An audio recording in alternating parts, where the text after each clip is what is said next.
వారి వారి సీట్లలో కూర్చోమని చెప్పండి అధ్యక్ష. ఈ రోజు వారు టూరిజం పాలసీ సహకరించండి, ప్రధానంగా రాష్ట్రానికి సంబంధించిన టూరిజం పాలసీ, రాష్ట్రానికి సంబంధించిన స్పోర్ట్స్ పాలసీ అధ్యక్ష. ఈ రాష్ట్రంలో ఈ రాష్ట్రం ఏర్పడ్డ తర్వాత గత 10 సంవత్సరాలుగా గత ప్రభుత్వం క్రీడల పట్ల యువత పట్ల ఏ మాత్రం కూడా వారికి ఇంట్రెస్ట్ లేకుండే ఈరోజు మేము క్రీడా పాలసీని తీసుకొద్దామంటే దాన్ని అడ్డుకునే కార్యక్రమం, టూరిజం పాలసీ టూరిజం అడ్డుకొని ఈరోజు రైతులకు సంబంధించి కూడా మేము చెప్తా ఉన్నాం అధ్యక్ష. తుమ్మల నాగేశ్వరరావు గారు, అదేవిధంగా ముఖ్యమంత్రి గారు, డిప్యూటీ చీఫ్ మినిస్టర్ గారు ఈరోజు మేము ఇచ్చిన మాట 2 లక్షల రూపాయల వరకు రుణమాఫీ చేసినాం. వాళ్ళ రైతుల గురించి మాట్లాడే 1 లక్ష రూపాయలు రుణమాఫీ అని చెప్పి 10 సంవత్సరాలు తీసుకున్నారు అధ్యక్ష.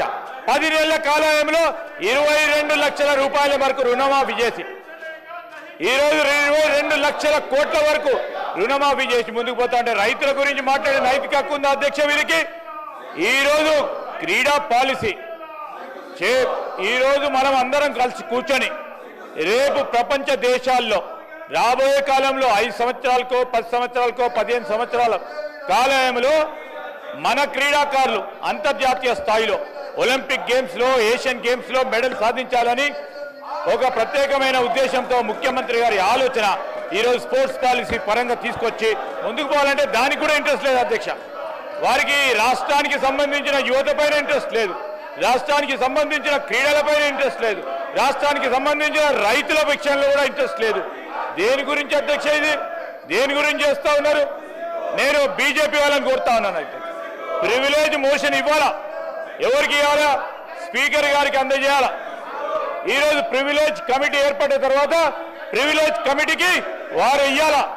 ఈరోజు ఏది కూడా చేయకుండా ఈరోజు మీ అందరు కూడా చెప్తా ఉన్నాం, ఏదైతే మరి శాసన సభాపతి గారికి వారి ప్రివిలేజ్కి సంబంధించిన అంశం విషయంలో శాసన సభాపతి గారికి కూడా సమయం ఇవ్వాలి. ప్రభుత్వ పరంగా వారు రిప్లై అడిగినప్పుడు దానికి సంబంధించిన అంశాలన్నిటిని కూడా బేరీజ్ చేసుకొని ముందుకు వెళ్తారు అధ్యక్ష. ఇప్పుడు మేము మీ ద్వారా కోరుతా ఉన్నాం అధ్యక్ష, సభ సజావుగా జరగటానికి అందరి సభ్యుల సహకారం చైర్కి అవసరం. ఈరోజు ప్రభుత్వ పరంగా మేము వారందరినీ కూడా కోరుతా ఉన్నాం, సహకరించండి. ఈరోజు రాష్ట్ర యువతకు సంబంధించిన అంశం, రాష్ట్రానికి సంబంధించిన టూరిజంకి సంబంధించిన అంశం, రాష్ట్ర ప్రజలకు సంబంధించి రాష్ట్ర ప్రజల అభివృద్ధికి ఈ రాష్ట్ర ప్రగతికి సంబంధించిన అంశాలను దృష్టిలో పెట్టుకొని వారు సహకరించవలసిందిగా కోరుతా ఉన్నాను. ప్లీజ్ హరీష్ రావు గారు, ప్లీజ్ ప్లీజ్ బిల్స్కు సహకరించండి, గవర్నమెంట్ బిల్స్కు సహకరించండి.